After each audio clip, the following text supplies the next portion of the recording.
कर रहे हैं मुख्यमंत्री बनने की तैयारी, इसीलिए आ रहे हैं बिहार। नमस्कार, न्यूज़ फॉर नेशन देख रहे हैं आप और मैं हूं आपके साथ साक्षी झा। बिहार में विधानसभा का चुनाव नजदीक है और चुनाव से पहले ही बिहार की सियासत में एक चर्चा तेज हो रही है कि क्या चिराग पासवान मुख्यमंत्री बनने की तैयारी में जुटे हैं। ये सवाल इसलिए उठ रहा है क्योंकि खुद चिराग पासवान ने मीडिया से बातचीत करते हुए कहा कि अगर पार्टी कहेगी तो चिराग पासवान खुद चुनाव लड़ेंगे, जिसके बाद से ही ये चर्चा बिहार की सियासी गलियारों में होने लग गई।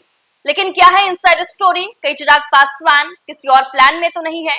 आइए हम आपको बताएंगे इस वीडियो में। केंद्रीय मंत्री चिराग पासवान ने सोमवार को आगामी बिहार विधानसभा चुनाव लड़ने की संभावना की खबरों पर टिप्पणी की और स्पष्ट किया कि उनकी प्राथमिकता हमेशा बिहार और बिहारी रही। उन्होंने कहा कि पार्टी को जल्द ही राज्य की राजनीति में लौटने की अपनी इच्छा से अवगत कराया है। चिराग पासवान ने इस बात पर जोर दिया कि वो बिहार को एक विकसित राज्य के रूप में देखना चाहते हैं, जिसके बारे में उन्होंने कहा, अगर मैं दिल्ली में हूं तो ये संभव नहीं है। पत्रकारों से बात करते हुए चिराग पासवान ने कहा कि मैंने पहले भी कहा है कि मैं खुद को लंबे समय तक राष्ट्रीय राजनीति में नहीं देखता। राजनीति में आने का एकमात्र कारण बिहार और बिहारी है।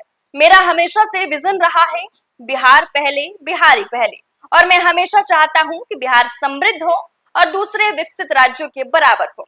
और तीसरी बार सांसद बनने के बाद मुझे एहसास हुआ कि दिल्ली में यह संभव नहीं होगा। मैंने पार्टी के सामने अपनी इच्छा जाहिर की थी कि मैं जल्द ही बिहार लौटना चाहता हूं। चिराग पासवान ने कहा कि मेरी पार्टी अभी भी इस बात का मूल्यांकन कर रही है कि अगर मैं अभी विधानसभा चुनाव लड़ता हूं तो क्या मेरी पार्टी को फायदा होगा। अगर मेरा स्ट्राइक रेट बेहतर हुआ और मेरे गठबंधन का प्रदर्शन बेहतर हुआ, जिसकी संभावना बहुत ज्यादा है, तो मैं जरूर चुनाव लड़ूंगा। बिहार में सीएम पद के लिए कोई वैकेंसी नहीं है। चुनाव के बाद नीतीश कुमार ही सीएम बनेंगे। बिहार में चुनावी माहौल के बीच लोक जनशक्ति पार्टी रामविलास के प्रमुख और केंद्रीय मंत्री चिराग पासवान के साल अक्टूबर-नवंबर में होने वाले विधानसभा चुनाव लड़ने की अटकलें लगाई जा रही है। वहीं पार्टी नेता और सांसद अरुण भारती ने अब सार्वजनिक रूप से इस कदम का समर्थन किया है और इसे जमीनी स्तर से सामूहिक मांग बताया है। अरुण भारती ने अपने सोशल मीडिया हैंडल एक्स पर लिखा है कि हमारे राष्ट्रीय अध्यक्ष चिराग पासवान हमेशा कहते हैं कि उनकी राजनीति बिहार केंद्रित है और उनका vision Bihar first, Bihari first, एक विकसित और आत्मनिर्भर बिहार का संकल्प है। ये तभी संभव है जब वो खुद बिहार में रहकर नेतृत्व करें। अरुण भारती ने आगे लिखा कि जब मैं प्रदेश प्रभारी के रूप में गांव-गांव गया, हर जगह लोगों की एक ही मांग थी कि चिराग जी को अब बिहार में बड़ी भूमिका निभानी चाहिए।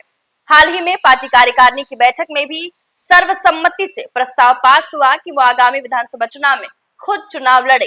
साथ ही साथ कार्यकर्ताओं की ये भी भावना है कि इस बार वो किसी आरक्षित सीट से नहीं बल्कि एक सामान्य सीट से चुनाव लड़े, ताकि ये संदेश जाए कि अब वो सिर्फ एक वर्ग नहीं, पूरे बिहार का नेतृत्व करने के लिए तैयार है। आगे उन्होंने लिखा कि चिराग पासवान आज सिर्फ प्रतिनिधि नहीं, पूरे बिहार की उम्मीद है। उनका ये कदम सामाजिक न्याय की राजनीति को एक नई दिशा देगा, जिसमें प्रतिनिधित्व के साथ साथ सर्वमान्यता की भी लड़ाई लड़ी जाएगी। आगे अरुण भारती ने यह भी लिखा कि जब नेता पूरे बिहार का है तो सीट का दायरा क्यों सीमित हो। कार्यकर्ताओं की यह भी भावना है कि इस बार चिराग पासवान बिहार विधानसभा चुनाव में किसी आरक्षित सीट से नहीं बल्कि एक सामान्य सीट से चुनाव लड़े। चिराग पासवान अब सिर्फ एक समुदाय की नहीं, पूरे बिहार की उम्मीद है। तो देखिए, केंद्रीय मंत्री चिराग पासवान ने पहले ही ये साफ कर दिया है कि वो केंद्र की राजनीति से अब बिहार की राजनीति का रुख करने वाले हैं, जिसके बाद से ही ये सवाल उठने लगे कि क्या चिराग पासवान बिहार में विधानसभा का चुनाव लड़ने जा रहे हैं। और अब इस पर भी चिराग पासवान ने साफ कर दिया है कि अगर पार्टी चाहेगी तो चिराग पासवान चुनाव जरूर लड़ेंगे। और इस बार अरुण भारती ने जिस तरीके से अपने सोशल मीडिया के जरिए बताया है कि चिराग पासवान अब किसी जाति के नेता नहीं है, वो पूरे बिहार के नेता हैं और इस लिहाज से वो किसी एससी एसटी कोटे की सीट से नहीं बल्कि एक सामान्य सीट से चुनाव लड़े। फिलहाल के लिए इस खबर में इतना ही। आप देखते रहें न्यूज़ फॉर